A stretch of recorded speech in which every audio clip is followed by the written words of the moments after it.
A carreira do Nitrogen artista, ela começa com o da Guedes ou começa antes? Começa com o da Guedes. Como é que vocês se conheceram, assim, como é que foi? Cara, a gente se conhece desde, assim, adolescência, indo pra fase adulta, sei lá, 14, 15 anos, a gente... O bairro Partenon é um complexo periférico grande e tal, né? Eu morava perto da Igreja São Jorge, agora tô mais perto do Morro da Cruz ali, mas a Igreja São Jorge é como se fosse o centrinho do Partenon ali, um pedaço, né? Uma parte. Então é muito corriqueiro do pessoal se encontrar ali, né? Parada de ônibus e coisa. E a Rua Guedes da Luz, que deu origem ao nome do grupo, que fica ali próximo. A Rua Guedes da Luz, no início dos anos 90, ela era um areião. Nos 80 ainda era um areião. E aí, essa rua foi asfaltada. Ela simplesmente se tornou uma ladeirinha perfeita. O asfalto mais perfeito do bairro. Ou seja, a galera que estava começando a andar de skate, a galera que queria... Assim, e é uma rua que não tinha muito movimento, porque era uma rua que só não circulava um trânsito ali, né? Então era perfeito, né? Eu ficava ali andando de skate, que a gurizada passava de ônibus, pô, mas tem uns dois ali andando de skate, vou ali. E aí foi assim, cara, o Base apareceu ali pra andar de skate, se conhecemos. O Delay apareceu ali pra andar de skate, se conhecemos. O Nego X também não andava de skate, mas foi pra lá pra colar com a gente, pra trocar uma ideia. Então era uma rua um pouco neutra também, né? Porque como o complexo é grande, às vezes tinham até algumas quebradas, algumas áreas que não se davam muito bem com outras, mas numa área assim mais neutra acabavam se encontrando, sabe? Então aquela galera que realmente estava por, sei lá, trabalhar com cultura, com esporte, com essas coisas todas, tava ali com a gente. E a gente acabou se conhecendo, acabou firmando uma amizade. Primeiro indo pra balada, andando de skate na rua, jogando futebol, né? Se reunindo assim. E, cara, mas a trilha sonora não adianta, era o rap, né? Já era o rap naquela época, né? Mas como é que vocês viram que... Como é que vocês começaram a cantar junto? Como é que vocês viram que iam montar o grupo? Como é que surgiu a ideia? Começou, tipo, uma batalha de rima? Como é que... Cara, acho que como todo mundo começa, tá ligado? Começa a escutar muito rap, aí daqui a um pouco sobra um loopzinho na música lá, começa a aprender a fazer um beatbox. E aí, cara, quando tu começa a escutar o rap nacional, tu começa a ver os nossos irmãos daqui cantando, rimando, né? Porque a gente tinha uma referência dos gringos também, inclusive no início a gente tinha muita referência dos gringos, todo mundo, né? Porque eram eles que a gente importou tudo deles. Então pode ver que os próprios nomes artísticos eram sempre meio inglês, né? Mano Brown, Ice Blue, Nitro G, entendeu? E o nosso grupo também era meio assim, né? Sons of Guedes, nós éramos os filhos da Guedes, nós botamos em inglês porque achava que era legal. Depois a gente viu, conhecendo mais gente do rap nacional, que a gente queria ser mais entendido como rap nacional mesmo. E essa convivência foi também nos moldando, né? A gente se deu conta que fazia parte de um movimento que era a cultura hip hop. Então, já era uma coisa muito maior do que a nossa rua ficar fazendo beatbox, né? Quando a gente se deu conta, a gente já estava fazendo parte de uma cultura. Já existia uma cultura de baile black em Porto Alegre. Inclusive no bairro Partenon, tinha o Clube dos Cabos, que era na rua de cima da minha rua ali, sempre rolava baile black, o próprio Naldinho de vez em quando vinha, sempre rolava alguma coisa assim, né? Depois Zona Norte tinha o Sindicato dos Metalúrgicos, tinha alguns bailes, tinha o Black Porto, e a gente ouvia falar, às vezes ia, ficava na frente, não entrava. Tinha o Partenon Tênis Clube, que uma vez até o Racionais tocou lá, então algumas referências assim já tinham, né? E aí a gente cada vez mais, né, entendendo o tamanho da cultura hip hop. E foi assim, cara, eu acho que eu escrevi de repente a primeira letra e os guris daqui a um pouco chegaram fazendo comigo. Daqui a pouco a gente já tinha 4, 5 músicas, vamos tentar ir para um estúdio. A gente tinha um estúdio no Partenon, ali na Bento Gonçalves, também próximo da igreja ali. Era um estúdio de ensaio. E era bem jogadão o estúdio, assim, mas o cara foi com a nossa cara, sabe? Ele chegava lá, nos liberava, a gente, vamos ensaiar das 8 às 10. Só que o cara ia dormir e nós ficávamos a madrugada inteira lá ensaiando. E ele chegava de manhã assim, tá, gurizada, derrubaram o vinho. Bom, beleza. E ali a gente foi, né, fazendo essas experimentações musicais, né, cara? Chamava algum músico para tocar algum baixo, que não era assim, não tinha, a gente estava conhecendo, não sabia direito como é que tinha acesso a toca-disco. As batidas vinham só em vinil, né? Que era assim que a gente cantava rap na época. Tu tinha que ir em alguma loja de vinil aqui, tinha Pop Som no centro, outras lojas. E ali tinha um vinil que tinha, sei lá, 2 instrumental de um lado, 3 do outro.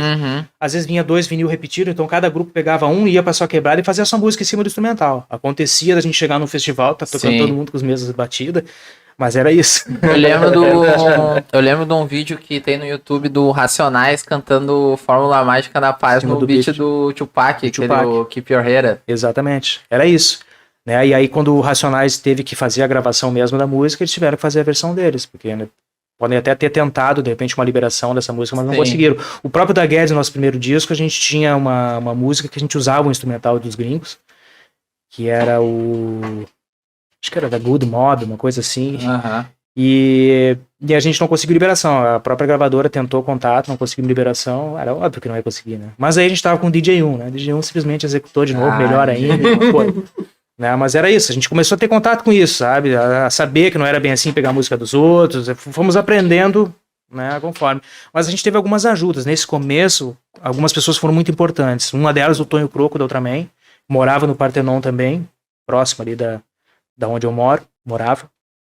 E o Tonho Croco foi um cara que ele tinha a banda Ultraman, já estava fazendo shows, né? A gente foi num show dele no terminal do Alameda, do ônibus que tinha ali próximo também na nossa casa. Tinha um show da Ultraman, um evento do DMLU. Eles tocaram em cima de um caminhão do DMLU, inesquecível. E o Tonho Croco, né, a gente foi lá pra curtir o show e, porra, a gente tava já influenciado, assim, conhecendo as bandas daqui, né? Então a gente acabou conhecendo o Ultraman, o The Fallen, que era uma banda que já misturava o hip hop junto, né? E o Ultraman também cria desse pessoal aí. Então a gente foi se dando conta, pô, tem uma cena toda, né? Conhecemos o Piá também, que era o cara que fazia rap na época, já era avançado na coisa.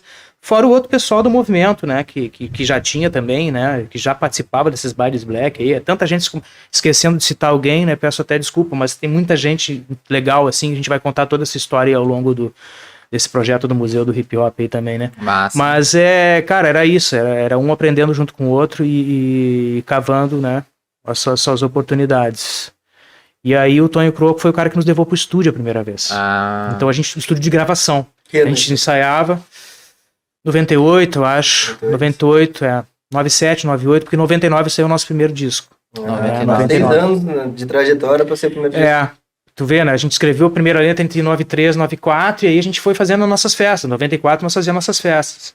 E a gente ficava vendo artistas que viessem de fora também, como os grupos aqui hoje fazem, né? E tentando ver se fazia essas parcerias, fazia contato, abria show.